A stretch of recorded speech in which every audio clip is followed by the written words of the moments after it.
ating headlines. Ceremonial signing at presentation ng Bangsamoro Organic Law. Pinangunahan ni Pangulong Duterte. National ID System Law. Nilagdaan na rin. O basahin mo na federalismo. Okay, federalismo, ito ang mode of government kung saan mayroong Kumalat na blog ni Communications Assistant Secretary Mocha Uson hinggil sa federalism, umani ng batikos. Malacanang nilinaw na hindi itinalaga si Uson bilang tagapagsalita para sa federalismo. Dating Senador Bongbong Marcos hiniling sa Korte Suprema na mag-inhibit sa kanyang protesta si Supreme Court Justice Alfredo Caguioa. The provisions on administrative cases are very clear that it is immediately executory. So as a lawyer, I think that all the Canadian laws what has to do. Bagong Ombudsman Samuel Marquez nanumpa na sa pwesto. Pagsiba kay Deputy Overall Ombudsman Arthur Carandang, ipapatupad. Pagbabawal sa ilang provincial bus na dumaan sa EDSA simula sa Agosto 15, wala nang urungan ayon sa MMDA. Sa profile nga nito, nagpaupa ng bahay nila sa Calamba ng dalawang Muslim na talagang possessor. At ginawa yung bahay niya na drug den. Ginawa pa lang niya yung bahay niya, na-dismiss yung kaso sa kanya. Binalikan nila, nung una, niransak yung bahay, robbery ang nangyari, and then itong sunod na, kinuha na ulit siya. Sa police beat, pagtugis sa 3 awol na pulis na nasa likod ng pagkidnap sa isang negosyante sa Calamba, Laguna, patuloy. Isa na namang college student na dinukot ng kanyang mga kaklase at sanggol na dinukot ng sariling Chinong ama na iligtas ng PNP Anti-Kidnapping Group. Sa balitang abroad, 71 katao patay sa isla ng Bali at Lombok, Indonesia matapos ang pagtama ng 6.9 magnitude na lindol. At tunghayan ang iba pang nakakatuwang pangyayari sa EBC Cup 2018 na nilahukan ng mga empleyado ng Eagle Broadcasting Corporation.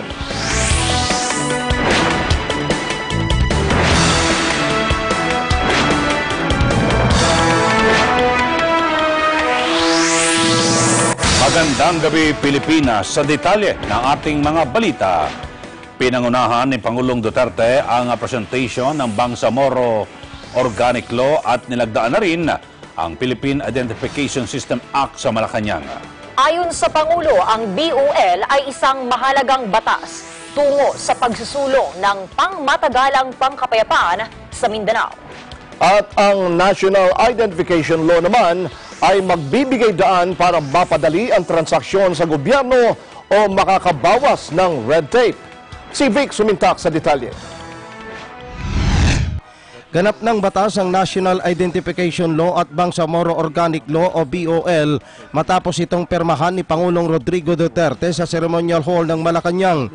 Ang BOL ay ceremonial signing na lamang ang ginawa ng Pangulo sa harap ng liderato ng Moro Islamic Liberation Front o MILF dahil nang una na itong pinirmahan sa Mindanao ilang araw matapos ang State of the Nation Address o SONA. Today, I am proud to present to the Filipino people two monumental legislative measures that will not just impact peace and order and national security, but also chart a future where every Filipino, regardless of ethnicity, culture, or religious affiliation, can enjoy the freedom that this nation proudly stands. Sinabi ng Pangulo ng BOL ay isang mahalagang batas tungo sa pagsusulong ng pangmatagalang kapayapaan sa Mindanao. Inihayag din ng Pangulo na ang National Identification Law ay mahalaga ding batas dahil magbibigay dan ito para mapadali ang transaksyon sa gobyerno. Inaasahan din ng pamahalaan na mababawasan ng red tape at korupsyon sa pagpapatupad ng National ID Law. Vic Somentak, Eagle News, I am 1 with 25.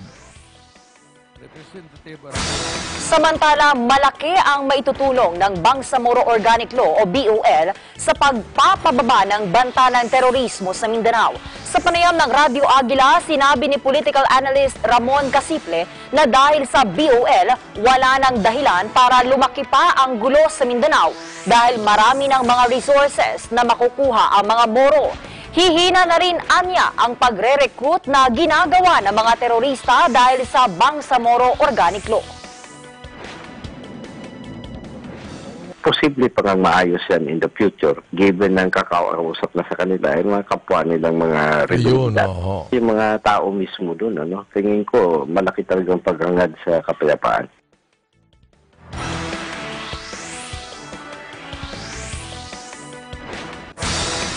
Ginawara ni Pangulong Rodrigo Duterte ng Order of Lapu-Lapu ang mga sugatang biktima sa pagsabog sa Lamitan City, Basilan, na ikinasawi ng 10 katao. Personal na binisita ni Pangulong Rodrigo Duterte ang 6 na sundalo at 3 miyembro ng Civilian Active Auxiliary na kasalukuyang nagpapagaling sa Camp Navarro General Hospital. Ang Order of Lapu-Lapu ay ibinibigay para sa hindi matatawarang serbisyo ng mga kawani ng pamahalaan na nasugatan habang tinutupad ang kanilang tungkulin. Binigyan din ng Pangulo ng tulong pinansyal ang pamilya ng mga nasugatang sundalo at CAA members. Sa iba pa rin top story, umalma ang mga senador sa kumalat na vlog ni Communications Assistant Secretary Mocha Uson sa isyo ng federalism. Anila, malaswa, bastos at ginawang mababaw ang isyo ng federalismo. Kaya naman ang payo ng Senador Coco Pimentel kay Uson na mag-leave muna at mag-aral ng mabuti. Si Mayan Corvera sa detalye.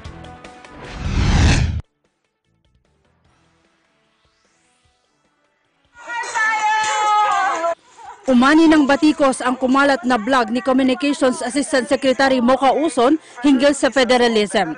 Sa video, makikita ang vlogger na si Andrew Olivar na nagsasayaw habang kumakanta ng isang jingle tungkol sa federalismo.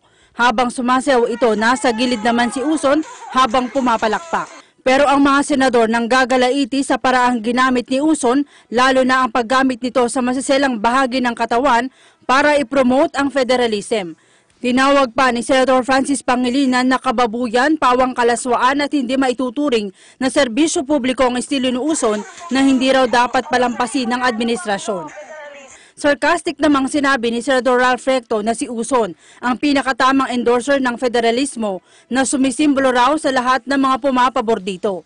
Katunayan ito ayon kay Senador Francis Escudero na desperado na makakuha ng atensyon at suporta ng publiko. Nalulungkot naman si Senador Cinta Villar dahil ginawa raw mababaw na uri ang issue ng federalism. Kasi this is federalism, this is a serious matter, this is a revision of the Constitution.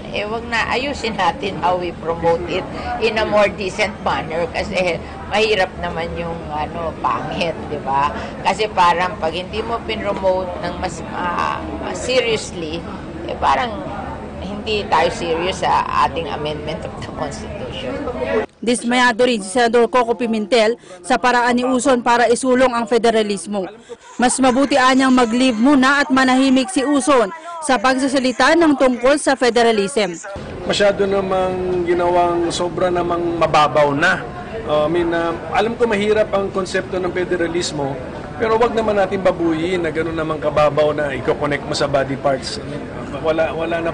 Wala na rin po makakaintindi nun kahit kung ganunin mo man. They will be able to say the word federalismo pero yung substance nila alam.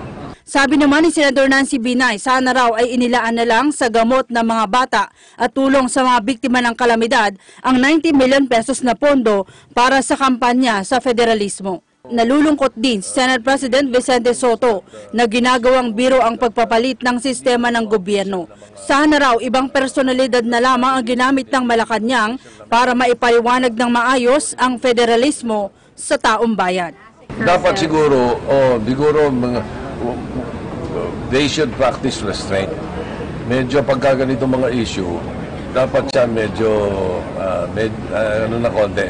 Nagtitimpla ka ng mabuti na hindi ka makaka-offend or hindi ka makakadagdag sa gulo. Hindi maganda because it downplays the seriousness of the matter. Hindi tama. Para sa Eagle News, Mean Corvera, IM1 with 25. Samantala, nilinaw naman ni Presidential Communications Secretary Martin Andanar na hindi itinalaga bilang spokesperson para sa federalismo si PCOO Assistant Secretary Mocha Uson. Si Vic Sumintak sa detalye. Itinanggi ng Malacanang na mayroong pahintulot si Presidential Communications Assistant Secretary Mocha Uson para ipaliwanag sa publiko ang federalismo sa ginagawang information campaign. Sinabi ni Presidential Communications Secretary Martin Andanar na walang go signal ang Interagency for Information Campaign on Federalism na pinamumunuan ni Executive Secretary Salvador Medialdea para kay Assistant Secretary Uzon. Ayon kay Andanar, sa umpisa pa lamang ay tutol na ang Office of the Executive Secretary sa pagsawsaw ni Presidential Communications Assistant Secretary Uzon sa information campaign para ipaunawa ang federalismo. Itinuturo ni Andanar si Ding Generoso, ang spokesman ng Constitutional Commission, ang kumausap kay Uson para tumulong sa information campaign sa federalismo, subalit hindi ipinaalam sa interagency at sa mismong pamunuan ng PCOO. Nandun nga yung conflict doon kasi dumiretso nga yung CONCOM spokesperson sa kanya, kay Mocha. Hindi naman ako kinausap ng CONCOM spokesperson. Tapos gusto ko malaman yung storya talaga sa likod noon. Ano ba nangyari? Bakit nagganto? Bakit hindi humingi ng go signal ang CONCOM spokesperson sa interagency? And let me also just state the fact that after ginawa ng CONCOM itong draft constitution, dun pumasok yung interagency para magtulungan dito sa communications. So, alamin ko kung ano yung nasa isip ni Ding, bakit niya nagawa yon. Pero now, as we speak, sinasabi ko na nga sa inyo, it's official that mag-uusap muna ang interagency, walang spokesperson na ma-appoint na hindi nanggagaling sa interagency. Kailangan manggaling sa amin ang desisyon kung sino yung official spokesperson, kung sino pwede magsalita. Magkakaroon pa nga tayo ng training para sa mga trainers ng federalism. So yun lang po. Maraming salamat. Maging ang mga miyembro ng Consultative Committee na pinamumunuan ni retired Supreme Court Chief Justice Renato Puno ay pinatitigil si Mocha Uson sa pagsali sa information campaign sa federalismo dahil sa ginawa nitong pagkakalat sa halip na makatulong ay makakasama sa kampanya ng pamahalaan sa federalismo. Vic Sumintak, Eagle News, IM1 25. Samantala, pagpapaliwanagin ng Senado ang Communications Office ng Malacanang sa issue ng pagtaas ng kanilang budget para sa susunod na taon. Ayon kay Senator Grace Poe, nakapagtatakang tinapyasan ang budget ng lahat ng ahensya ng gobyerno maliban sa Presidential Communications Office na nakakuha pa ng increase na 1.4 million pesos mula sa kanilang 2018 budget. Lumilitaw sa dokumentong hawak ng Senado na kasama sa mga tinapyasan ng budget ang Department of Agriculture mula sa 61 billion na umaabot na lang ngayon sa 55 billion, ang DSWD na mula 181.8 o 141.8 billion ay naging 136.6, habang ang DOH ay ginawang 71 billion mula sa 2018 budget na 107 billion. Pasari ng Senador, apektado rin ba ng inflation ang mga palpak na blogs ng PCOO o gagamitin ang pondo para sa mga reckless communication campaign ng Malacanang, lalo na sa federalism? Nakapagtatakaan niyang ang PCOO ang tinaasan ng pondo samantalang mas maraming ahensya na nagbibigay ng social at health services ang nangangailangan ng mas malaking budget. Abangan, dating Supreme Court Associate Justice Samuel Martires nanumpa na bilang bagong ombudsman ng bansa. At 3 awol na pulis na nasa likod ng pagkidnap sa isang negosyante sa Calamba, Laguna, tinutugis na ng PNP Anti-Kidnapping Group. Antabayan na ng mga balitang yan sa pagbabalik ng Mata ng Agila.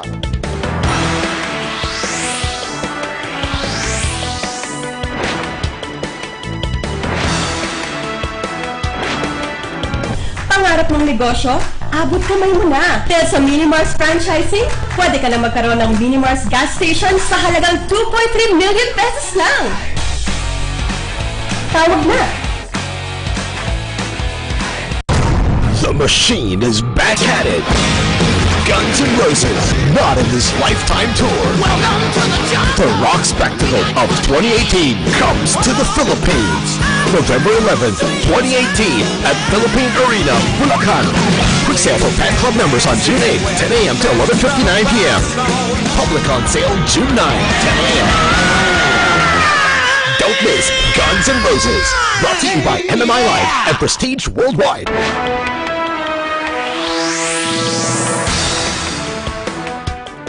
Nanumpa na bilang bagong ombudsman sa bansa si dating Supreme Court Associate Justice Samuel Martires.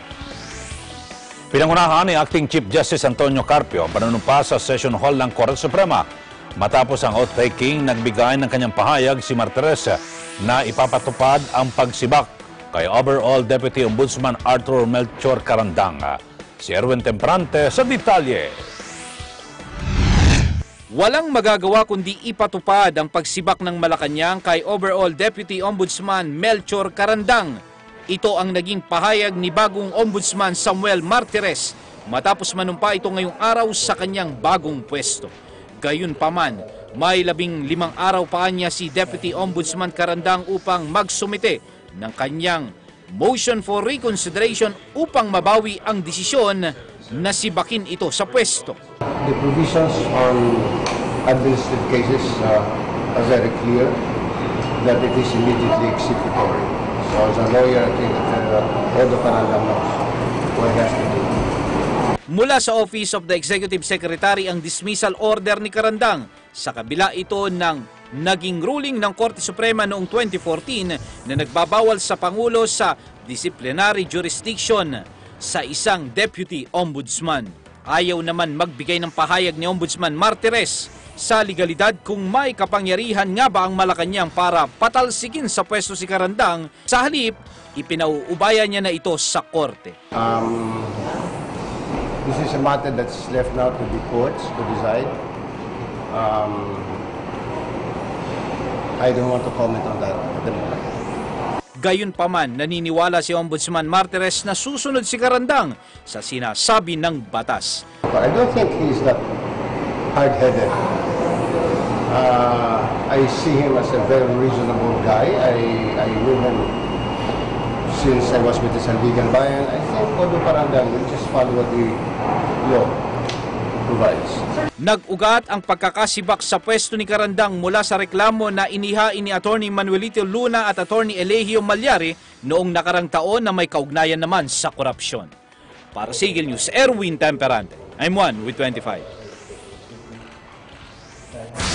Sa iba pa ring balita, ibabatay pa rin sa ebidensya kung makakasuhan si dating Pangulong Noynoy Aquino at iba pang mga sangkot sa kontrobersyal na Dengvaxia vaccine.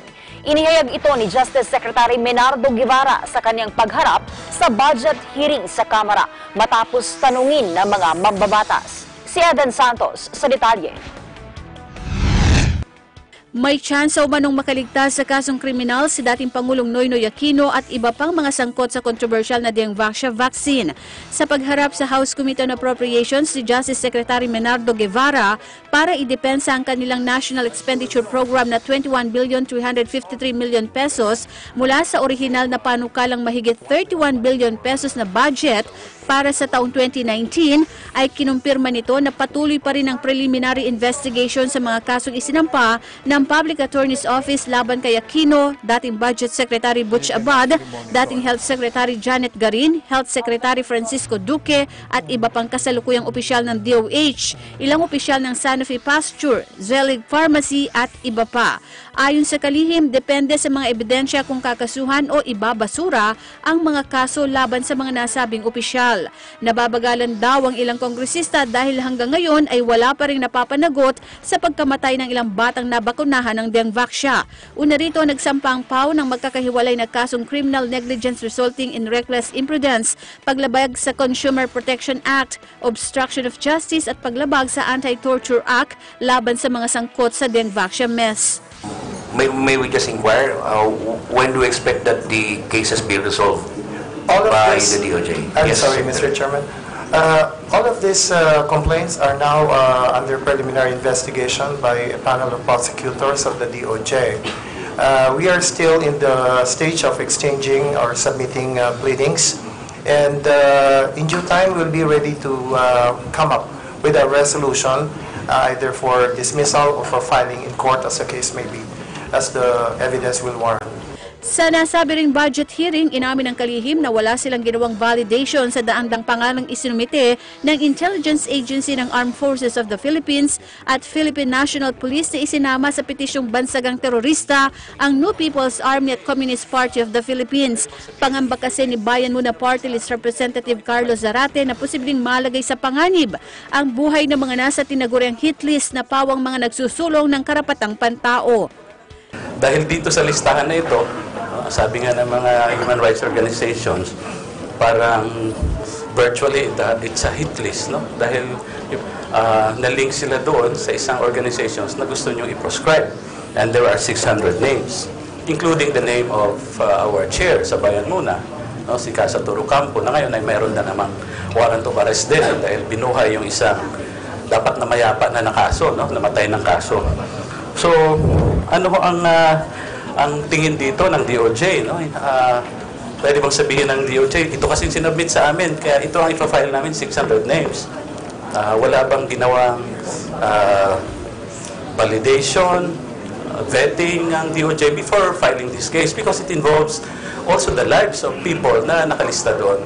The DOJ itself did not have any personal verification of any connection by these individuals with the Communist Party of the Philippines or the New People's Army, solely coming from the intelligence units of the Armed Forces of the Philippines and the Philippine National Police. Kaugnay naman ang inisyong warrant of arrest ng Regional Trial Court sa Nueva Ecija laban sa Batasan 4 na dating tinaguriang Batasan 6 na kinabibilangan ni na dating Congressman Satur Ocampo, Teddy Casino at Rafael Mariano kasama si NAPSI Chairperson Lisa Masa ay sinabi ni Guevara na wala na ito sa kanilang jurisdiksyon. Para sa Eagle News, Eden Santos, IM1 with 25. Tinutugis na ng PNP Anti-Kidnapping Group ang 3 awol na polis na nasa likod ng pagkidnap sa isang negosyante sa Calamba, Laguna. Plano naman ng PNP na higpitan pa ang proseso ng pagre-recruit ng mga bago aplikante para matiyak na matitinong polis lang ang makakapasok sa kanilang hanay. Ang detalye sa report ni Bar Gabriel. Sangkaterbang armas kasama na ang ilang high-powered firearms at mga granada ang narecover ng PNP Anti-Kidnapping Group sa pinaniniwalaang safe house ng Sherbo Kidnapping Group sa Barangay Trangcaba, Laguna. Ang grupo ang itinuturong dumukot sa negosyanteng si Bonifacio Arcita na hinihinga ng grupo ng 300,000 piso at kalaunan ay bumaba sa 120,000 piso. Narecover din ang Toyota Corolla na ginamit ng mga sospek ng dukutin ng biktima. Sa profile nga ito, nagpaupa ng bahay nila sa Calamba ng 2 Muslim na talagang possessor. At ginawa yung bahay niya na drug din. Doon na rin. Kaya ni-raid ng mga grupo ni Sherbo. Luckily, kasi ito nga, pinaupa lang niya yung bahay niya, na-dismiss yung kaso sa kanya. Binalikan nila, nung una, i-ransack yung bahay, robbery ang nangyari, and then itong sunod na, kinuha na ulit siya. Alas 2 ng madaling araw noong July 29, nang dukutin ng 5 armadong lalaki ang biktima, na agad namang na-rescue ng AKG, matapos na magbigay ng ransom ang pamilya nito. Na-recover din sa safe house ang police uniform ng umano'y leader ng grupo na si PO1 Michael Sherbo na nag-awol sa serbisyo. Tinutugis na rin ang asawa ni Sherbo na si Margie at 2 pang pulis na kasamahan nito na sina PO1 Renald Carandang at PO2 Jonathan Galang at 3 pang hindi nakikilalang mga sospek. One thing, ang lumalabas dito is that we are really serious and we are not protecting our own. No? We are serious in our cleansing operations. Whether they are men in uniform, whether they are officers or not, zero tolerance tayo dyan. No? And I hope by this time naintindihan na rin ng lahat ng miyembro ng 190,000 strong Philippine National Police yan. Samantala, plano ng PNP na masigpitan pa ang proseso sa pagre-recruit ng mga bagong pulis sa pamamagitan ng barcode system. Sa halip na pangalan, barcode na lang daw ang gagamitin ng mga aplikante upang maiwasan ang bata-bata system. Plano rin ng PNP na i-publish sa newspaper at sa social media ang pangalan ng mga aplikante para matiyak na matitinong pulis lang ang makakapasok sa kanilang hanay. Para sa Eagle News, Mar Gabriel, IM1, with 25. Narito ang ating mga news bullet. Isinusulong ng Senado ang mandatory SSS coverage para sa mga OFW. Ito'y para mapangalagaan sila sa panahon ng emergency. Nakasaad sa panukalang pag-amenda sa SSS Charter ang pagbibigay ng mandatory coverage sa may 2 milyong OFWs. Tiniyak naman ang SSS na makipagtulungan sa Department of Labor at Foreign Affairs para matiyak ang OFW coverage sa kanilang ahensya. Sa ngayon, may bilateral social security agreements na rin ang bansa sa Austria, United Kingdom at Northern Ireland, gayon din sa Spain, France, Canada, Quebec, Netherlands, Switzerland, Belgium, Denmark, Portugal, Germany at Japan. Abangan, Supreme Court Associate Justice Alfredo Benjamin Caguioa pinag-iinhibit sa paghawak sa electoral protest ni dating Senador Bongbong Marcos laban kay Vice President Leni Robredo. At MMDA nanindigan na bawal nang dumaan sa EDSA ang ilang provincial bus simula sa Agosto 15. Yan na rin pa mga balita sa pagbabalik ng Mata ng Agila.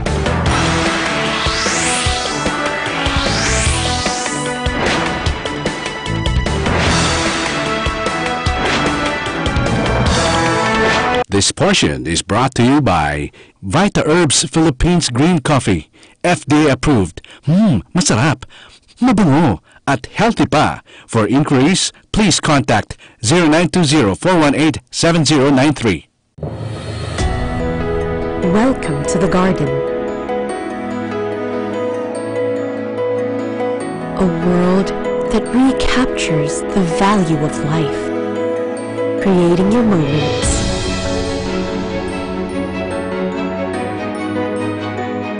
Kindling your passion, worth reliving over and over. This is your world, your life, your garden.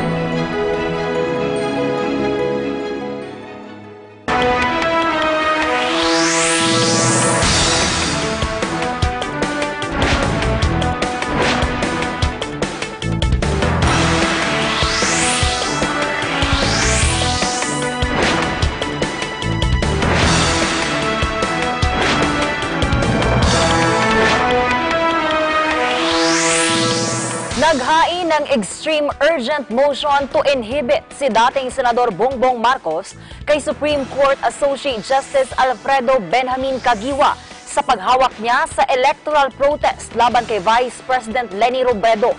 Ito ay dahil sa nangyaring pansol outing ng mga PET revisor kasama ang head revisor ng kampo ng Vice Presidente at ang pagiging tagapag o taga-suporta ng Vice Presidente ng asawa ni Caguioa. Si Erwin Temperante sa detalye. Pinag-iinhibit ni dating Senador Bongbong Marcos Jr. si Supreme Court Associate Justice Alfredo Benjamin Caguioa sa paghawak sa electoral protest nito laban kay Vice President Leni Robredo sa 13 pahinang extreme urgent motion to inhibit na isinumite ng dating senador sa Korte Suprema na tumatayong Presidential Electoral Tribunal. Nakasaad dito na mayroong malinaw na bias o hindi patas na pagbibigay ng atensyon sa kanyang electoral protest.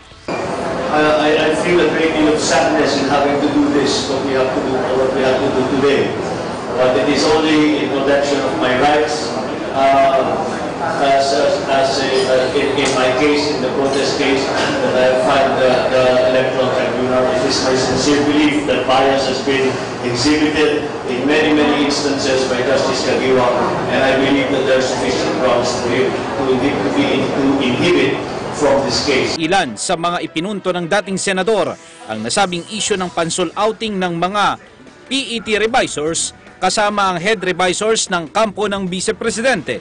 Ang paglalabas ng dalawang identical resolution na may petsang July 10, 2018 kung saan ang orihinal na desisyon hindi naglalaman ng usapin sa paggamit ng 50% threshold sa recount ng mga balota. Kasama rin sa ipinunto ng dating mambabatas ang naging aktwasyon ng asawa ni Justice Kagiwa na si Pierre Angela Jella Kagiwa na hindi lamang anti-Marcos advocate kundi anya taga-suporta rin ng Vice Presidente.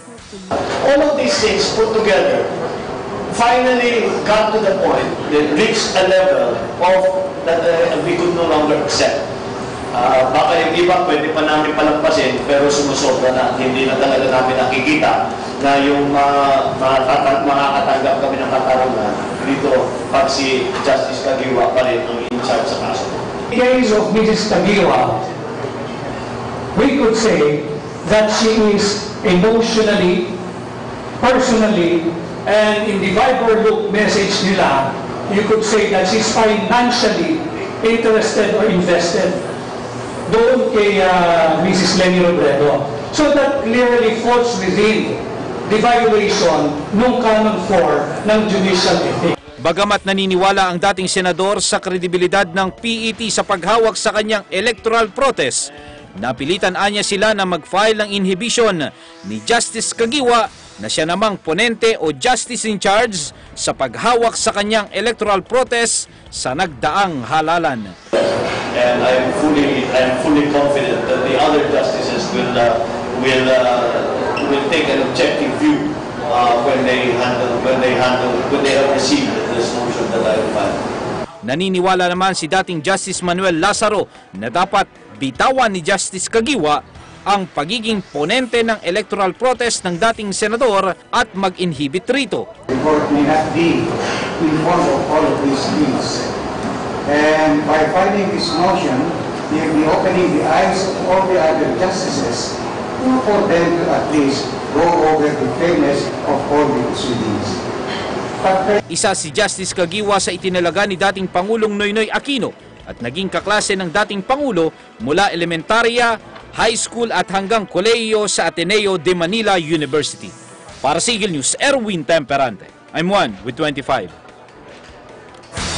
Inamin ni Senate President Vicente Soto na matagal nang nangyayari ang bentahan ng database ng ilang tiwaling opisyal ng Commission on Elections at mga dealer. Nauna nang ibinunyag ni Attorney Glenn Chong ng tanggulang demokrasya sa pagdinig ng Senate Committee on Electoral Reforms ang umunay bentahan ng database para maisagawa ang pandaraya sa eleksyon. Ayon kay Soto, madalas na nangyayari ang dayaan gamit ang database sa mga lokal na pamahalaan. Kasamaan niya sa paraang ginagamit ang paglilipat sa pangalan ng ilang botante sa mga hindi boboto sa isang kandidato. Sa ganitong sistema, hindi makikita ng botante ang pangalan nito sa inaasahang presinto, kaya hindi makakaboto ang isang botante na papabor sa kalabang kandidato. Sa local kasi, ang teknik ng mga kandidato, kailangan meron sila kopya ng voters list. For every barangay, every street, yung mga leaders nila alam kung sino yung boboto sa kanila at hindi. So kung identified nila yung mga hindi boboto sa kanila at meron kang koneksyon na katulad yan, na may mga rogue na tao na taga-Comelec or meron namang mga dealer lang, no, for Comelec personnel, magagawa nila yun. Na-identify nila kung sino yung boboto at hindi doon sa kandidato nila.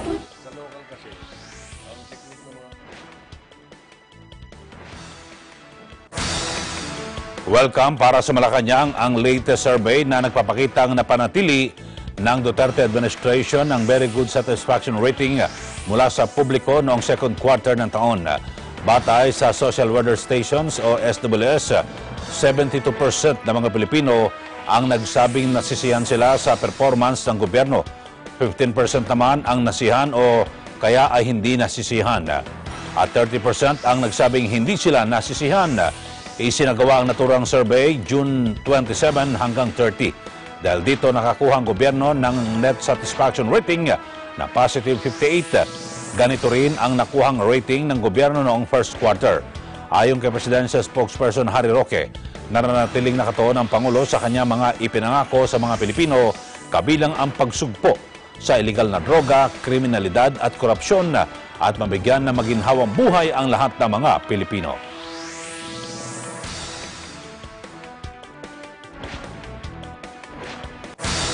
Tuloy-tuloy na ang implementasyon ng MMDA na pagbabawal sa EDSA sa 9 na kumpanya ng bus na mula sa Central at Northern Luzon. Pero paglilinaw ng MMDA, makakadaan pa rin ng EDSA ang mga provincial bus mula sa Southern Tagalog at Bicol Region, maliban na lang sa mga itinalagang window hours. Si Gerald Tagbo sa detalye. Wala nang urungan pa ang pagpapatupad ng pagbabawal sa ilang provincial bus na dumaan sa EDSA simula sa Agosto 15. Ito ang paninindigan ng MMDA sa harap na rin ng agam-agam ng ilang commuter ukol sa umano'y abala sa kanilang pagbiyahe. Mas marami pong makikinabang dito kaysa maapektuhan ng on the bad side. But anyway, sinisigurado naman po namin na may sasalo sa kanilang buses. Simula sa August 15, 9 na bus company o katumbas ng halos 298 bus units mula sa Central at Northern Luzon ang hindi napapayagan na makapasok ng EDSA. Paliwanag ng MMDA, hanggang sa Valenzuela City Gateway Terminal na lang ang kanilang ruta. Kaya otomatikong matatanggal na sa EDSA ang kanilang terminal. Papalawigan raw ng LTFRB ang prangkisa ng mga city bus na babiyahe patungong Valenzuela Terminal para maserbisyuhan ang mga pasahero na mula sa Magallanes at Pasay City. Ginagawa na rin daw ang pagsasaayos pa sa naturang pasilidad. Yung Valenzuela Gateway Complex. Kasi kailangan po natin tignan to para sa seguridad at kaligtasan ng ating mga pasahero. We do not want to rush on this.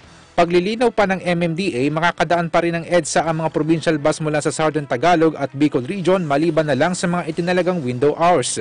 Bawal mula 7 a.m. to 10 a.m. at 6 p.m. to 9 p.m. na dumaan ang mga ito sa EDSA, maniliban na lang kapag weekends. Wala pa tayo dyan, kaya hindi nga po namin mapa-implement yan dahil nga po yung PTEX natin, yung Provincial Integrated Transport Exchange, hindi pa tapos sa Santa Rosa, hindi pa rin tapos yung sa may Coastal Road. Kaya po ang gagawin natin, meron pa rin po silang window hours. Una nang inabisuhan ng MMDA na gamitin ng mga provincial bus mula sa Timog ang Southwest Interim Provincial Terminal na nasa Macapagal Boulevard kung walang terminal ang mga ito sa Pasay City.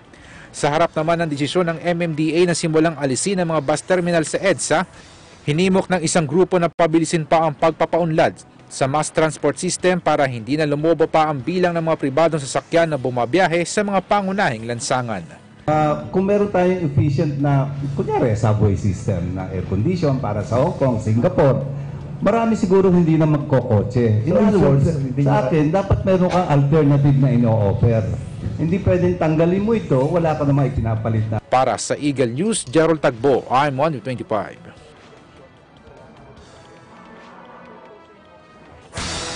Sa ibang balita, walang Pilipinong nasaktan sa malakas na paglindol na tumama sa Indonesian resort or resorts island sa Lombok at Bali nitong weekend. Ayon sa Department of Foreign Affairs, batay sa inisyal na ulat, walang casualties sa 250 Pilipinong nasa Lombok at nasa karatig lugar. Ligtas din anila ang 7 miyembro ng Philippine delegation na dumalo sa pagpupulong sa Lombok. Sa huling tala ng mga otoridad sa Indonesia, 71 ang nasawi habang mahigit 200 ang nasugatan sa nangyaring magnitude 6.9 na lindol. Samantala, maigting na pinag-iingat ang mga Pilipino na nasa Afghanistan kasunod ng pagtaas ng karahasan doon. Ayon sa Department of Foreign Affairs o DFA, pinapayuhan nila ang mga Pilipino sa Afghanistan na paigtingin ang pag-iingat, iwasan ang paglabas sa kanilang workplaces at ikonsidera na umuwi na ng Pilipinas. Nasa 1,500 Pilipino ang nagtatrabaho sa Afghanistan. Karamihan sa kanila ay nasa military base. Ang abiso ng DFA ay inilabas kasunod ng nangyaring twin suicide bombings noong nakarang linggo sa moske sa Afghanistan na ikinasawi ng 30 katao. Dagdag pa ng DFA, noong nakarang buwan lamang ay mahigit sa 200 katao na ang namamatay sa Afghanistan dahil sa karahasan. Para naman sa mga Pilipino na nasa Afghanistan na nagdanais ng umuwi ng bansa, sinabi ng DFA na nakahanda ang Embahada ng Pilipinas sa Islamabad na iproseso ang pag-uwi ng mga ito. Kasalukuyang ipinatutupad ng Pilipinas ang travel at deployment ban sa Afghanistan dahil sa sitwasyon ng seguridad doon.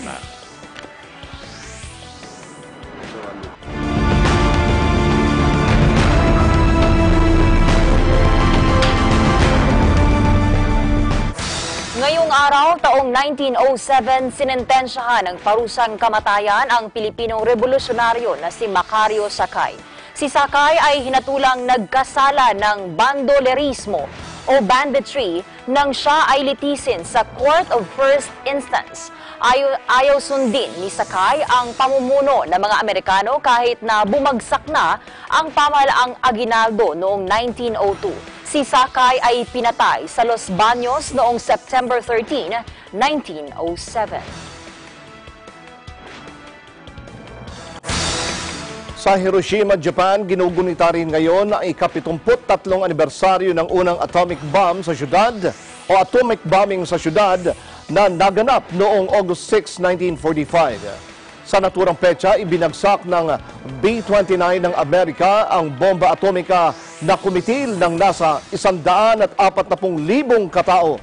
2 beses inatake ang Japan ng Amerika bago matapos ang World War II. Ang una ay sa Hiroshima at makalipas ang 3 araw ay ang Nagasaki naman ang binomba kung saan nasa 74,000 katao ang nasawi. Abangan, 20 katao arestado sa magkaibang lugar sa Metro Manila dahil sa pagtutulak ng shabu. At kaso ng minaltrato at pinaslang na OFW sa Jeddah, iimbestigahan ng DOLE. Ang detalye sa pagbabalik ng Mata ng Agila.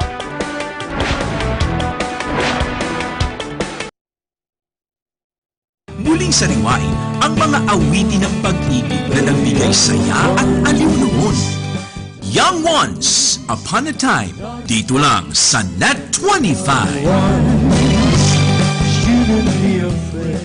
Ang pambansang almusal, pambansang almusal, ang pambansang almusal, pambansang almusal. Lunes hanggang Biyernes, alas 5 ng umaga, dito lang sa Net 25.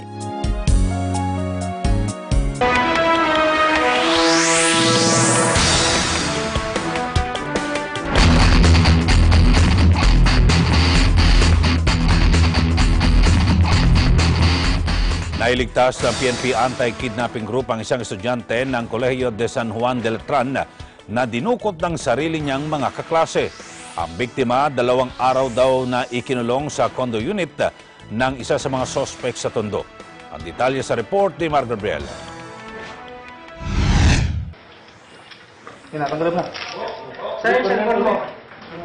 Nakamasking tape ang mukha at nakagapos sa mga kamay ng biktimang si alias Richard nang datna ng mga tauhan ng PNP Anti-Kidnapping Group sa isang condo unit sa Tondo, Maynila. Napaiyak na lang ang binatilyo na estudyante ng Kolehiyo de San Juan del Tran habang kinakausap ng mga pulis. Agosto 1 ng gabi nang dukutin si Richard kasama ang kaklasing si Julius Atabay ng 6 na armadong lalaki at isinakay sila sa SUV. Pero kalaunan, pinalaya daw umano si Atabay at siya rin ang ginawang tulay ng mga sospek para humingi ng 30 milyong piso sa pamilya ng biktima. Nagkaroon kami ng duda sa kanya dahil ayaw niyang i-turn over yung nego phone doon sa pamilya. Gusto niya from kidnappers to him and then siya ang magre-relay sa pamilya, which is unusual sa experience natin sa hand negotiation. Dito na nagduda ang mga otoridad kay Atabay na siya palang mastermind sa krimen at kalaunan ay nagturo rin ng safe house kung saan dinala si Richard. Doon na aresto ang 3 pang sospek habang patuloy pang tinutugis ang 6 pa nilang kasamahan. Ang sabi lang niya is 150 pesos lang daw kasi yung allowance niya, PE teacher lang yung tatay ko, 150 ang binibigay, gano'n. And then gusto niya magkapera. And even yung iba, tinatanong namin. And casually sinasabi nila, gusto ko rin magka 7 digits. Gano'n. So, yun lang ang motivation nila. So, more on parang kwan lang sila trip. Ito na ang pang-4 na kaso ng kidnapping na naresolba ng AKG nitong mga nagdaang linggo. Kasama na rito ang pagdukot sa 1 taong gulang na sanggol na dinukot ng sarili niyang ama. Pero ayon sa AKG, mas mababa pa rin ang bilang ng naitalang kaso ng kidnapping ngayong taon, naaabot lang sa 16 na kaso, kumpara sa 27 kaso ng KFR noong nakaraang taon. Para sa Eagle News, Mar Gabriel, I am one with 25. 20 katao naman ang arestado sa magkaibang lugar sa Metro Manila dahil sa pagtutulak ng shabu. Si Erlo Bringas sa detalye. Arestado ang 9 na katao matapos na maaktuhan sa isang bahay na nagpapat session sa Road 10, Barangay Bagong Bayan, Taguig City. Naaresto sina Sheila Nieva, 32 years old, at Angel Joy Austria, 18 years old, at 7 iba pang kasamahan nito. Na-recover sa mga itong 10 sachet ng shabu at mga drug paraphernalias. Naaktuhan ng mga suspect matapos na makatanggap ng sumbong ang mga otoridad mula sa isang concerned citizen na may nagaganap na pot session sa lugar. Maharap naman sa kasong paglabag sa Comprehensive Dangerous Drugs Act ang 9 na naaresto. Sa Maynila, arestado ang 11 katao sa isinagawang drug bypass operation ng MPD Station 7 matapos na mahulihan ng shabu sa Jose Abad Santos. Target ng operasyon si Shirley Acosta at Eric Rotilles at 9 pang kasamahan nito. Na-recover sa mga suspect ang 150 grams ng shabu na nagkakahalaga ng 700,000 pesos. Kakasuhan naman ang mga suspect ng paglabag sa Comprehensive Dangerous Drugs Act of 2002. Para sa Eagle News, Erlo Bringas, I am one with 25.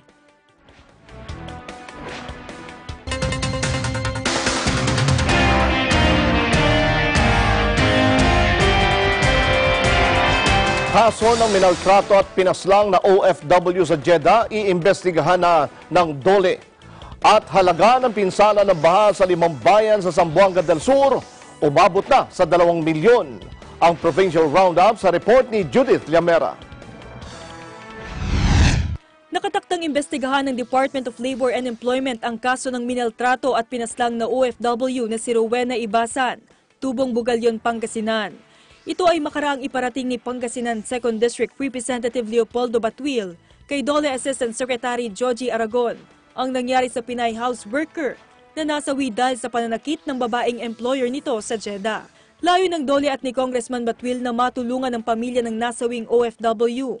Makamit ang hustisya sa sinapit nito sa kamay ng dayuhang employer at gayon din ang maibigay ang sahod nito mula sa paninilbihan ng Pinay bilang domestic helper sa nasabing bansa. Nakikipag-ugnayan na rin ng DOLE at OWA sa pamilya ng nasawing OFW para maipagkaloob ang karampatang benepisyo at mga programa para sa mga distressed OFWs. Inatasan na rin ng POEA na makipag-ugnayan sa mga kaukulang ahensya para makuha ang kompensasyon ng nasawing Pinay at mai-blocklist ang foreign employer ni Rowena Ibasan. Si Ibasan ay nag-ibang bansa noong Disyembre 2017. Bigla itong umuwi noong July 11 na may mga pasa, sugat at bugbog sa katawan dahil sa pamamalo ng tungkod na bakal ng amo nito. July 21 nang nasawi ang Pinay.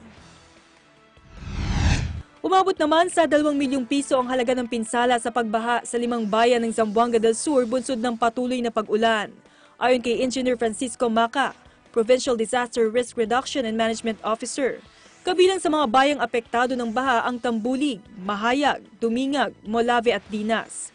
Pinakamatinding na pinsala ang mga palaisdaan na nasa 75 ektarya na may 1 milyong pisong halaga ng pinsala. 100 magsasaka naman ang naperwisyo matapos bahain ng halos 70 ektaryang palayan na may kalahating milyong pisong halaga ng pinsala. Habang nasa 500 seaweed planters din ang napinsala matapos sirain ng malalakas na alon. Apektado rin sa mga pag-ulan ang higit 500 mga seaweed planter. Naaabot rin sa kalahating milyon ng pinsala Sinabi pa ni Maka na nakahanda ang kanilang mga kagamitan na pang-rescue kung sakaling magtuloy-tuloy pa ang mga pag-ulan na posibleng magdala ng mga pagbaha at landslide sa probinsya. Patay ang isang dating barangay kagawad na si Yalamangi Alikbusan Alatiit matapos pagbabarilin sa tapat ng kanyang bahay sa barangay Malaban, Binyan City, Laguna. Sa kuha ng CCTV, makikita ang isang lalaking nakamotorsiklo na papunta sa direksyon ng bahay ng biktima. Ayon sa mga nakasaksing residente, tinawag pa ng suspect ang biktima sa harapan ng bahay nito. Paglabas ng biktima, agad bumunot ng baril ang suspect at saka pinaputukan sa ulo ang biktima na naging resulta ng agarang kamatayan nito. Mapapansin din na ang suspect ay nakasuot ng uniforme ng isang courier company. Mabilis namang tumakas ang salarin sakay ng motorsiklo. Na-recover sa crime scene ang 3 pirasong basyo na hindi pa matukoy na kalibre ng baril. Patuloy ang investigasyon ng mga otoridad para matugis ang suspect. Samantala, isang bangkay ng lalaki ang natagpuan sa Hibatang River sa Calbayog City, Samar. Kinilala ang biktima na si Adrian Torres. Ayon sa Soko, may nakitang sugat sa dibdib at likuran ng biktima na posibleng sanhi ng agarang kamatayan nito. Sa isinagawang investigasyon ng pulisya, natukoy agad ang 2 suspect na sina Paulo Porio alias Pau Pau at Perly Porio alias Pelordo, magkapatid at residente ng barangay Surosimbahan, Esperanza, Masbate.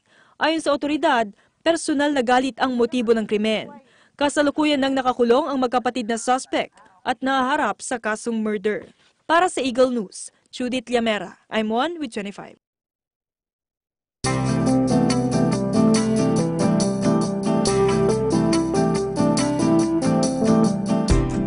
Nilagdaan ni Environment Secretary Roy Simato ang mga administrative order upang ideklara ang 3 water bodies bilang water quality management areas. Kabilang narito ang Malabon, Tulyahan, Tinajeros River System at ang Las Piñas, Parañaque River System sa NCR at ang Yam Dumaca River System sa Region 4A. Sa tala, nasa 37 na ang bilang ng mga binabantayang water system na mahigpit na binabantayan ng ahensya. Abangan, 1,000 posisyon para sa special education teachers approved na ng Department of Budget and Management.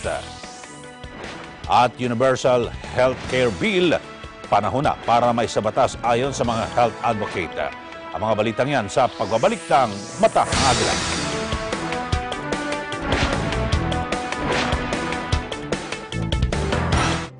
Events happen around us all the time. In our community, in our country, around the world. Events that affect people, move communities, or simply inspire us. Interesting events that people need to know. In these interesting times, we continue to be a competent partner in delivering news about these events. Fast, accurate, balanced. Eagle News, because we live in interesting times.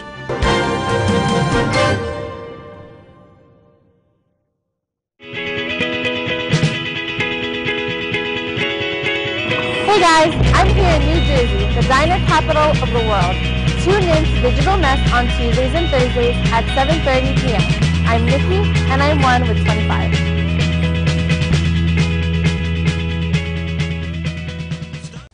Ang Pilipinas sa isang bansang agrikultural na ang land area ay umaabot sa mahigit 30 milyong ektarya. Malaking bahagi nito tinatawag na lupang sakahan.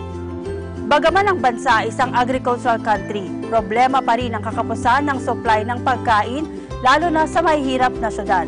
Pero may nakikitang solusyon dito ang tinatawag na urban farming.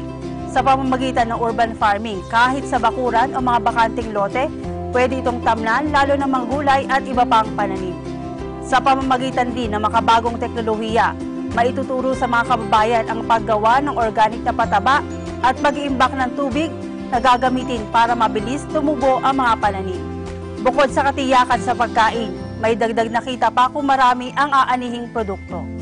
Ako po si Mean Corbera, kaisa sa pagsusulong ng urban farming para na rin sa kasiguruhan ng sapat na supply ng pagkain.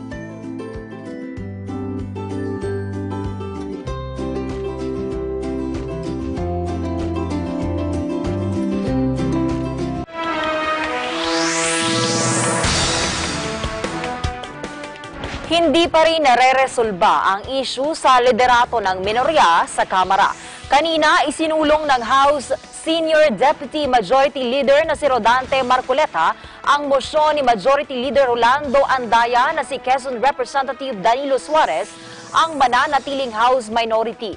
Ito ay sa kabila ng may dalawa pang mambabatas ang nag-aangking sila ang leader ng minorya. Si Eden Santos sa detalye. Muling pinagtalunan ng minority leadership sa Kamara. Ito ay matapos na isulong ni House Senior Deputy Majority Leader Rodante Marcoleta ang mosyon ni House Majority Leader Rolando Andaya na si Quezon Representative Danilo Suarez ang kinikilalang minority leader ng mayorya. Sa kanyang question of privilege ay inilatag ni Marcoleta kung bakit si Suarez ang nananatiling leader ng minorya sa Kamara. There is no red corner, neither a yellow corner. The truth is, the minority belt was never disputed. The champion is still the Honorable Suarez on record. I therefore move, Mr. Speaker, that the body vote to confirm the act of the majority leader of recognizing Mr. Suarez as the minority leader. I so move, Mr. Speaker. Pero hindi nagpaawat ang mga miyembro ng Magnificent Seven, LP Congressmen at grupo ni na dating House Speaker Pantaleon Alvarez at dating House Majority Leader Rodolfo Fariñas na questionin ang liderato ni Suarez matapos bumoto pabor kay House Speaker Gloria Macapagal Arroyo. Isa-isang tumayo sina Congressman Raul Daza, Miro Kimbo, Fariñas at iba pa. And any committee for that matter, there must be representation from the minority because it is our practice here. We cannot hold even plenary session without the presence of the minority. More so in the committees. Precisely, I've been told that the committees were told to continue functioning, but there is a pending issue regarding the minority, Mr. Speaker. And so, the members of the minority that were present in that committee meeting, I remember the Honorable Atienza was there, Mr. Speaker.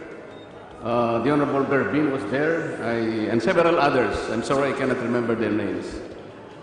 I was informed, Mr. Speaker, that it was not an all-member meeting. In fact, it was only a per-invitation meeting. Is that correct, Mr. Speaker?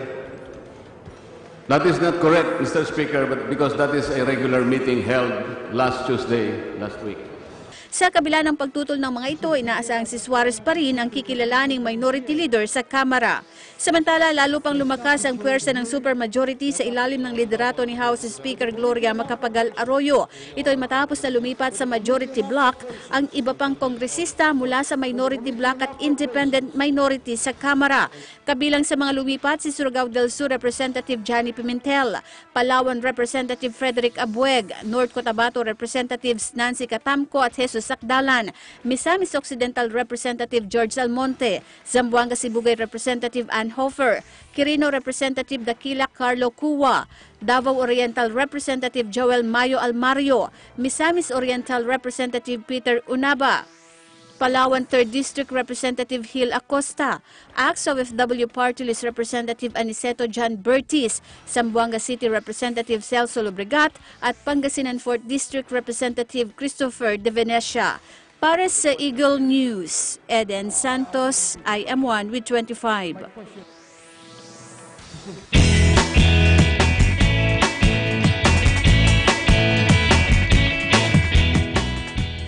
Inaprubahan na ng Department of Budget and Management o DBM ang paglikha ng mahigit 1,000 posisyon para sa Special Education o SPED teachers. Ayon sa DBM, ang 1,310 na posisyon para sa SPED teachers SPED Teachers 1 ay magkakaroon ng salary grade na 14 o kabuang annual compensation na 455,839 pesos. Ang mga bagong posisyon na nila ay hiniling ng Department of Education o DepEd para matugunan ng faculty requirement ng special education centers o mga paaralan na naglalayong magkaloob ng access sa basic education sa mga batang may special needs. Bahagi rin ito ng 81,200 240 teaching and teaching-related positions na inaprubahan para malikha sa ilalim ng 2018 national budget. Nag-uwi ng karangalan ang Tarlac State University Choral sa isinagawang First Taipei International Choral Competition sa Taiwan.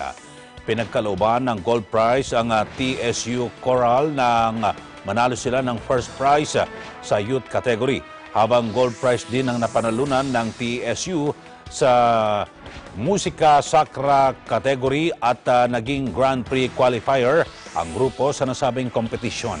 Itinanghal naman bilang Grand Prize winner sa patimpalak ang Taipei Philharmonic Youth Choir.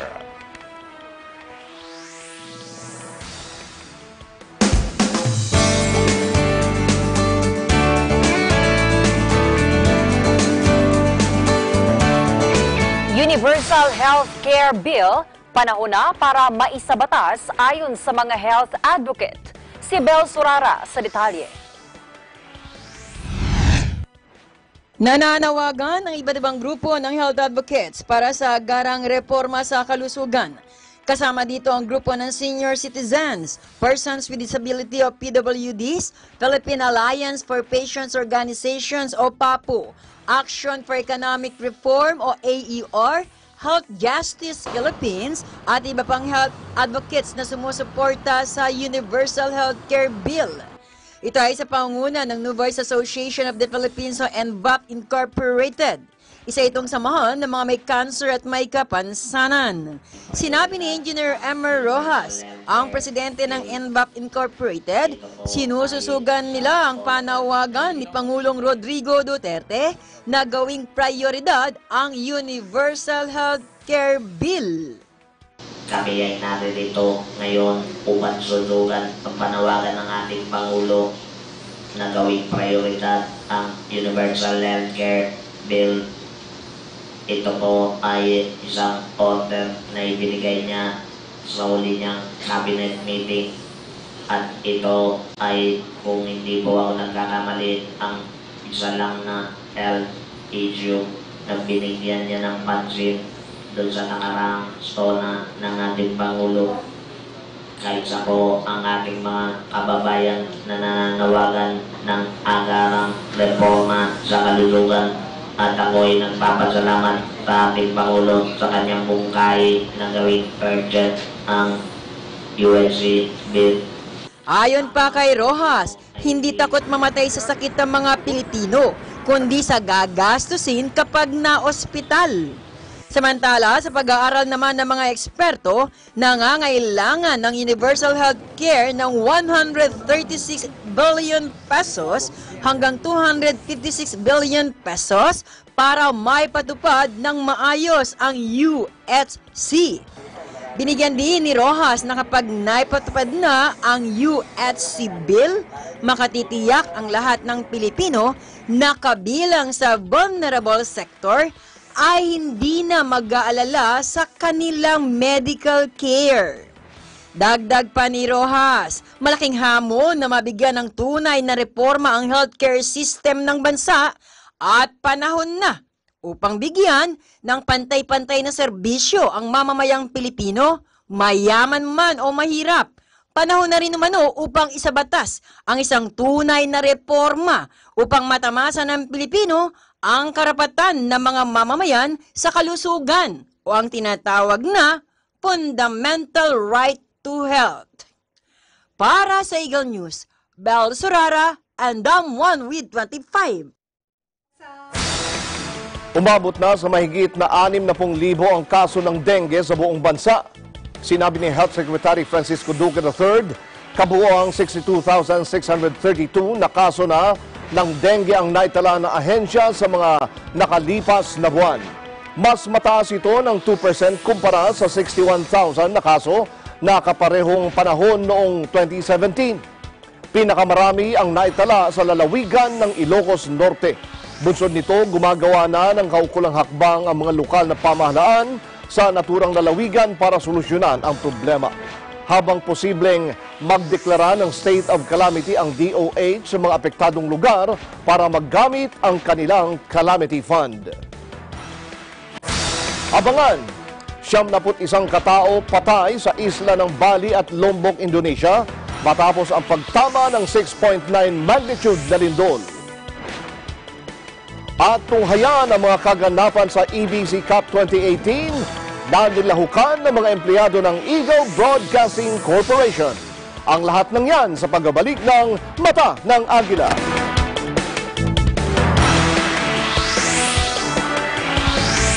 In Focus, Monday to Friday, 2 to 2:30 p.m.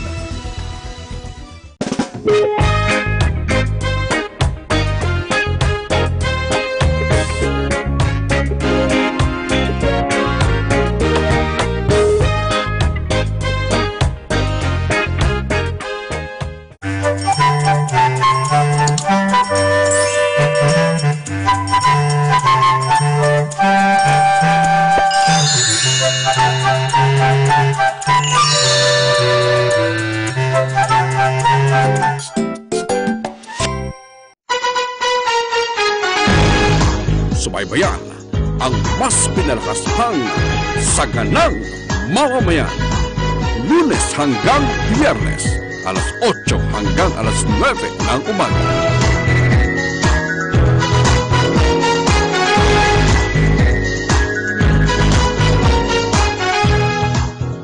Agila Balita, Lunes hanggang Biyernes, alas 7:30 hanggang alas 8 ng umaga.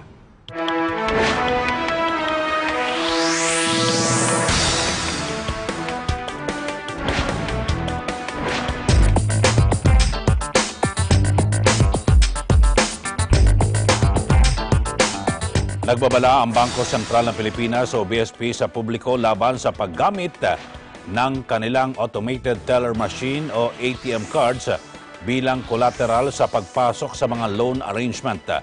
Ayon sa abiso ng BSP, nasa 39.9% ng mga Pilipino ang ginagamit ang kanilang ATM cards bilang loan collateral. Mas kilalaan nila ito sa tawag na sangla ATM, kung saan ibinibigay nila ang kanilang ATM cards at ibinabahagi ang kanilang personal at ATM account information sa mga informal lender. Paliwanag ng BSP, bagamat isa itong mabilis at madaling paraan para makakuha ng loan, ay prone naman ito sa pag-aabuso at panganib, kung kaya dapat naiwasan ng publiko ang sangla ATM scheme.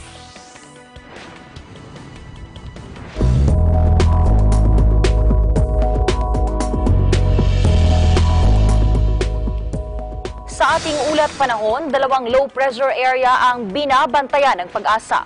Namataan ng Pag-asa ang isang LPA na nasa layong 1,285 kilometers silangan ng Apari, Cagayan, habang ang isa ay namataan sa layong 545 kilometers kanluran ng Subic, Zambales.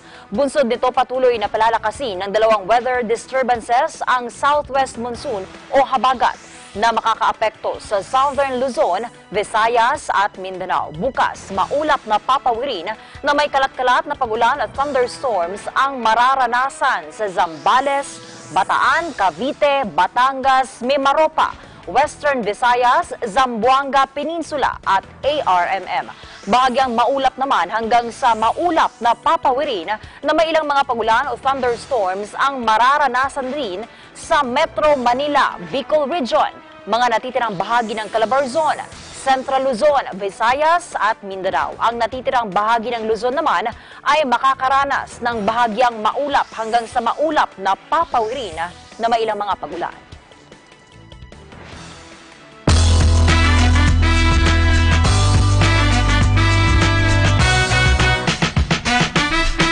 Bukod sa pagdidirect, pinasok na rin ng batikang direktor na si Joel Lamangan ang mundo ng pag-arte.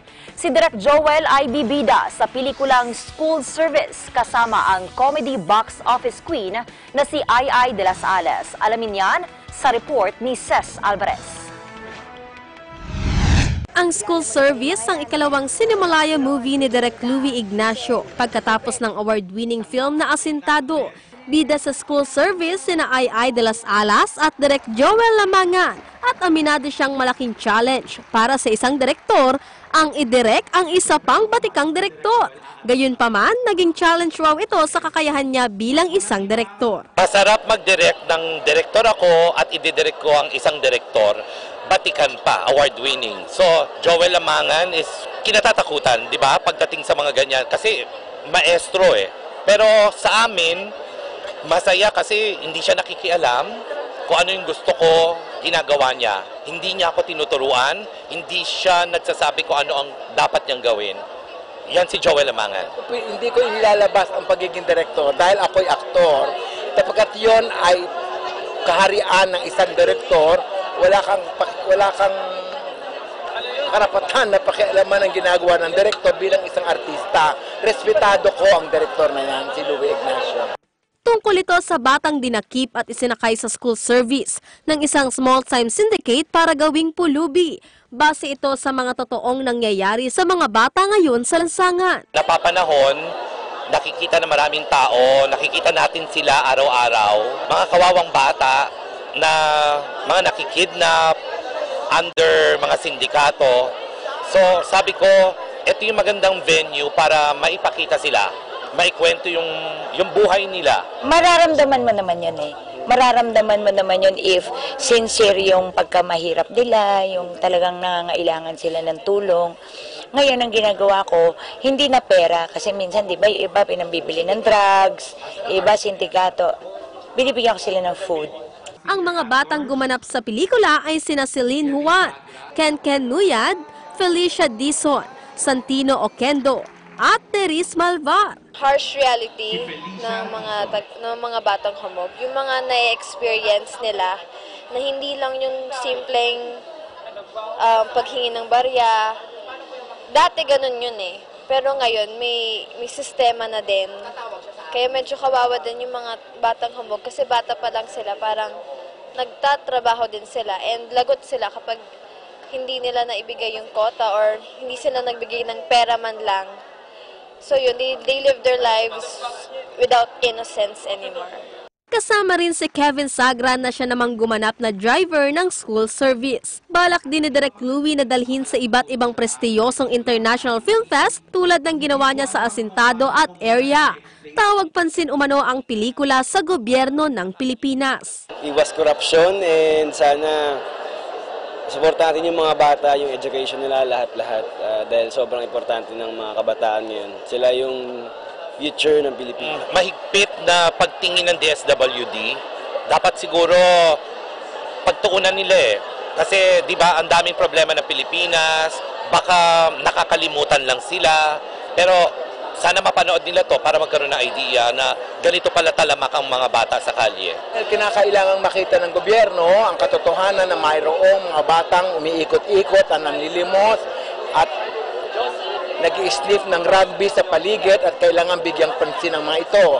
Kailangan bigyang pansin ang mga batang ito ay sindikato ang namamahala at kailangang mawala ito sa lansangan. Kailangan bigyan ng pagkakataon ng mga bata na makapag-aral, magkaroon ng magandang buhay. Ginanap ang Gala Night ng naturang pelikula noong Linggo, August 5 sa Cultural Center of the Philippines Main Theater. Patuloy namang mapapanood ang lahat ng entries sa 14th Cinemalaya Independent Film Festival hanggang August 12. At August 12 din gaganapin ang awards night nito. Para sa Eagle News, Alvarez and I'm with 25.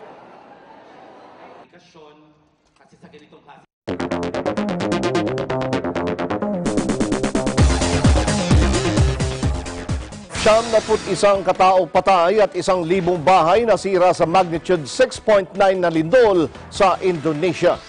At 20 katao patay sa pagbagsak ng World War II vintage aircraft sa Switzerland. Ang news abroad sa report ni Vin Pascua.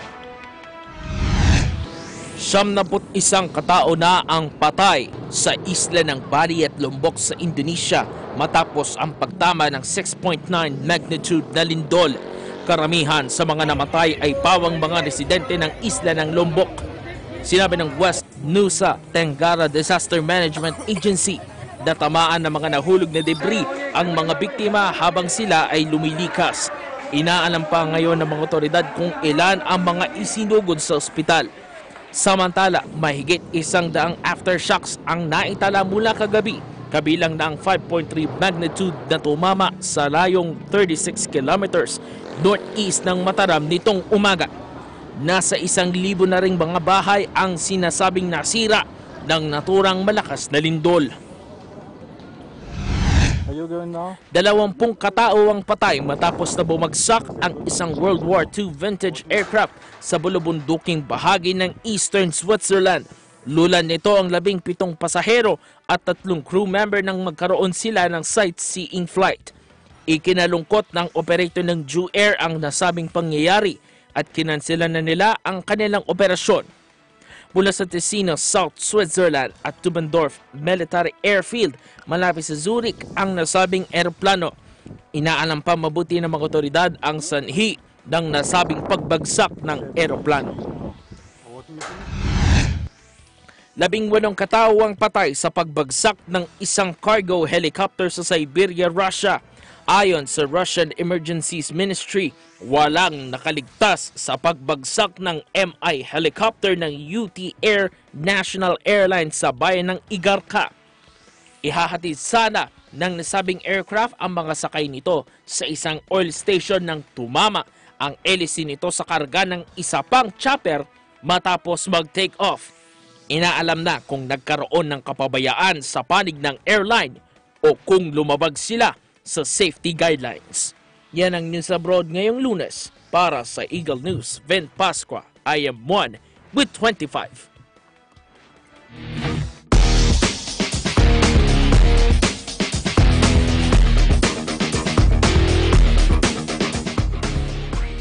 Sa balitang sports, interesado si undefeated American boxer Floyd Mayweather Jr. na makatrabaho si pambansang kamao at fighting senator Manny Pacquiao. Reaksyon nito ni Mayweather makaraang tanungin siya hinggil sa posibilidad ng pagkakaroon nila ng rematch ng pambansang kamao. Pero sinabi ni Mayweather na ayaw na niyang kalabanin si Pacquiao bagkus ay nais na niya itong makasama sa trabaho ngayong wala na ito sa proder ni top-rank promoter Bob Arum. Gayunman, bukas pa rin ang pambansang kamao sakaling magtawag ng rematch ng laban sa kanya si Mayweather.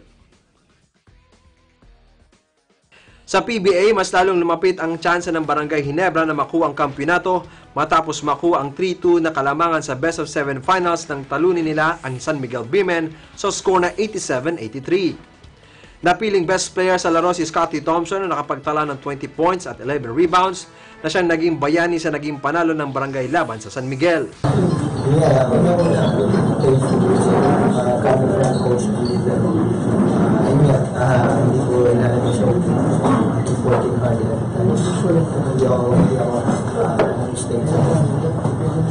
Parang nagbuwasa kami na parang nabuwagan ng after mo. Nataktakan mo dyan na lumanan. Sobrang happy lang kasi yung defense natin talagang gano'n. So, yung mga shoot ko, ganda ko rin. So, lucky siya na yung formation. Pero with this game, siya may panalo. Nakapagambag naman ng 20 points si Justin Brownlee, 15 points si Eli Tenorio at 13 points naman kay Greg Slaughter. Aminado si Ginebra coach Tim Con na naging mahirap sa kanila ang panalo dahil hinabol pa nila ang 12 points sa kalamangan ng San Miguel. I guess everybody got what they wanted. In terms of a close game, they couldn't get any closer than that. How come I feel so low all of a sudden? Looking up to everybody else, or looking down. One of the toughest games I played in the finals. So we got that crucial game 5, but it's like we got to make sure we didn't win the war, win the battle, and then lose the war still. The war is still out there. So, but this was an important one, and we're certainly going to go for it on Wednesday. Mula sa unang quarter, hindi nakalayo ang Beermen sa score na 24-26 at nagtabla sa 40-40 sa second quarter at 66 all naman sa third quarter.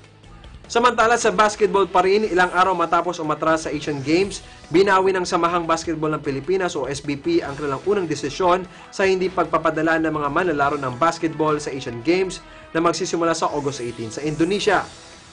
Ito ang inanunsyo mismo ni SBP President Al Panlillo kasama ang Philippine Basketball Association o PBA, kung saan sinabi nito na magpapadala sila ng mga basketball players sa Asian Games, tulad na rin ang hiling ng maraming Filipino basketball fans. SBP is very happy to announce that we will compete in the Asian Games.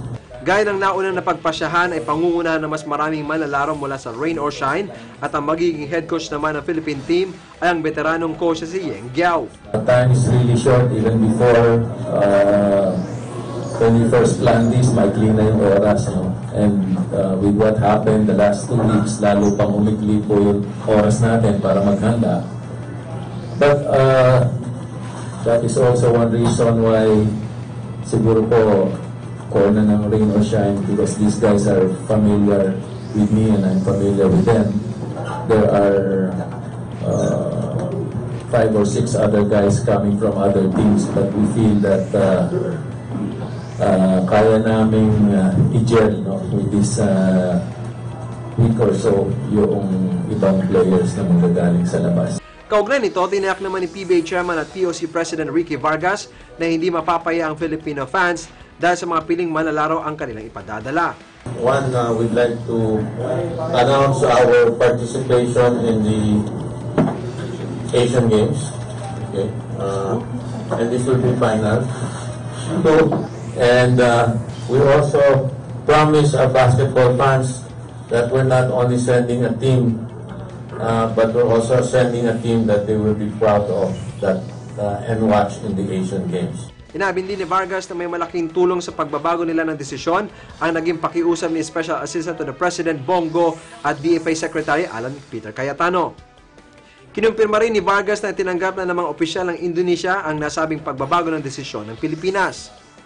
Narito ang mga pangalan na maglalaro sa nalalapit na 2018 Asian Games: Maverick Ahenmisi, Chris Tew, Gabe Norwood, James Yap, Bo Belga, Raymond Almazan, Stanley Pringle, Paul Lee, Poy Eram, Don Traliano, Christian Stan Hardinger, Asita Olaba, Kobe Paras at Richie Rivero.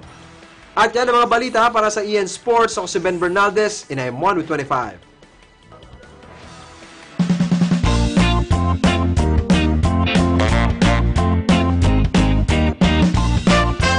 Mga kawari ng Eagle Broadcasting Corporation, kanya-kanyang post sa social media sa naging kaganapan sa pagbubukas ng EBC Cup 2018. Alamin natin ang kabuang detalye mula kay Cez Alvarez. #EBC Cup 2018. Yan ang kalat ngayon sa social media matapos i-post ng mga kawani ng Eagle Broadcasting Corporation ang naging kaganapan sa pagbubukas ng EBC Cup 2018 noong Sabado. Kanya-kanyang selfie at groovy ang makikita sa mga social media accounts ng mga kawani na tunay nga namang nakakatuwang tignan. Huli rin ng kamera ang masasayang ngiti ng mga audience. Kanya-kanya rin silang aura sa photo wall na inihanda sa naturang aktibidad. Hindi rin mawawala ang behind-the-scenes selfies ng ginawang parade ng mga player. At syempre, hindi mawawala ang selfie sa isinagawang Boodle Fight. Umpisa pa lamang yan sa masasayang kaganapan sa pinaka-aabangang EBC Cup 2018. Para sa Eagle News, Cez Alvarez and Aimon with 25. At ongoing na ngayon yung mga laro. Ikaw ba? Ano bang sinalihan mo? Hindi kasama eh. Sayang. Yung mga magagaling nando dapat. Ano hindi kasama? Yung laro ko. Ano ba laro mo? Pick up sticks. Hindi kasama. Kasi kasama nung laro mo. Ako, joling yung laro mo. Hindi nga talaga kasama. Gusto ko boxing eh. Wala eh. Walang boxing. Wala talaga. Okay. At sumainyo ang kabuuan ng mga balita dito po sa Mata ng Agila. Samantala, sundan ang aming mga balita sa Eagle News PH, Facebook, YouTube at Twitter. I-like lang po ang aming official Facebook page sa Eagle News PH, Net25 TV at sa eaglenewslive.com. Sundan din kami sa twitter.com/eaglenewsph at bisitahin din ang aming website, eaglenews.ph. Para sa mga bago at patas na balita mula rito sa bansa at iba't ibang panig na mundo, ito ang Mata ng Agila. Ako po si Eli Saludar. Ako po si Pia Ocus. At ako naman si Sam Cepeda. Maraming salamat sa inyong pagsubaybay. Magandang gabi. And we are 1 with 25.